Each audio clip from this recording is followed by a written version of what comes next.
Perkenalkan, nama saya Vivian Fiona, saya dari kelas 94, dan sekarang saya akan mempresentasikan tentang teknologi ramah lingkungan, yaitu pupuk kompos. Dan ini adalah jurnal kegiatan saya untuk membuat pupuk kompos yang dilakukan selama 2 minggu. Proses pembuatannya, itu pertama siapkan tanah, kotoran hewan yang sudah kering dan sekam. Yang kedua, campur semua bahan ke dalam sebuah wadah. Ketiga, diamkan beberapa hari. Dan yang terakhir, pupuk organik atau pupuk kompos siap digunakan untuk menanam. Manfaat pupuk kompos bagi kehidupan: yang pertama, mengurangi pencemaran tanah dan lingkungan. Yang kedua, meningkatkan kualitas tanaman. Yang ketiga, menggemburkan tanah. Dan yang terakhir, memperbaiki kondisi tanah yang kehilangan unsur haranya akibat diserap tanah.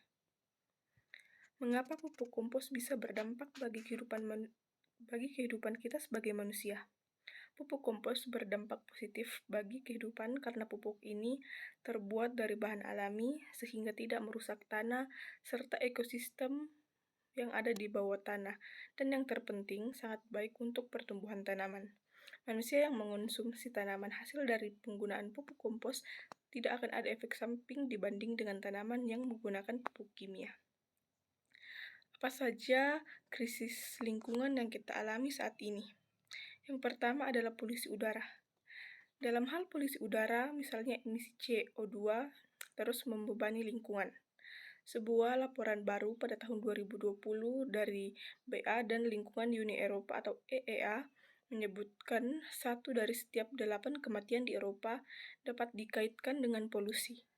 Kemudian Organisasi Kehidupan Dunia atau WHO melaporkan polusi udara menyebabkan kematian jutaan orang di seluruh dunia setiap tahun dan menyumbang terhadap sepertiga dari kematian akibat stroke, kanker paru-paru, dan penyakit jantung.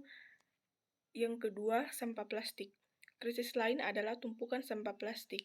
Kajian yang disusun oleh Kostas Velis dari Universitas Leeds, Inggris memprediksi sebanyak 1,3 miliar ton sampah plastik dapat mencemari daratan dan lautan dunia pada tahun 2040 mendatang, kecuali jika kalayak menggelar aksi global. Yang ketiga, musnahnya mikroorganisme dalam tanah. Bahan kimia sintetis dalam pupuk kimia mengubah pH tanah dan membuatnya menjadi asam. Peningkatan keasaman ini dapat membunuh mikroorganisme yang dibutuhkan oleh tanah, misalnya bakteri peningkat nitrogen, bakteri pembentuk antibiotik, dan juga berbagai macam jamur. Lalu, apa hubungannya dengan teknologi ramah lingkungan yang saya kerjakan? Di tengah krisis lingkungan yang menghantam bumi saat ini, membuat orang-orang berpikir cara agar krisis tidak berkelanjutan. Salah satu contohnya, dengan mengubah teknologi yang digunakan sekarang menjadi teknologi yang bisa membuat krisis lingkungan berkurang. Contohnya, mengubah kendaraan yang menggunakan bahan bakar minyak menjadi kendaraan yang berbahan bakar listrik, atau menghemat sampah plastik dengan membawa botol sendiri atau membawa tas belanja ketika ingin berbelanja. Contoh lain yaitu mengurangi penggunaan pupuk kimia yang dapat merusak tanah beserta mikroorganismenya. Kita dapat menggunakan pupuk kompos yang terbuat dari bahan alami yaitu kotoran hewan.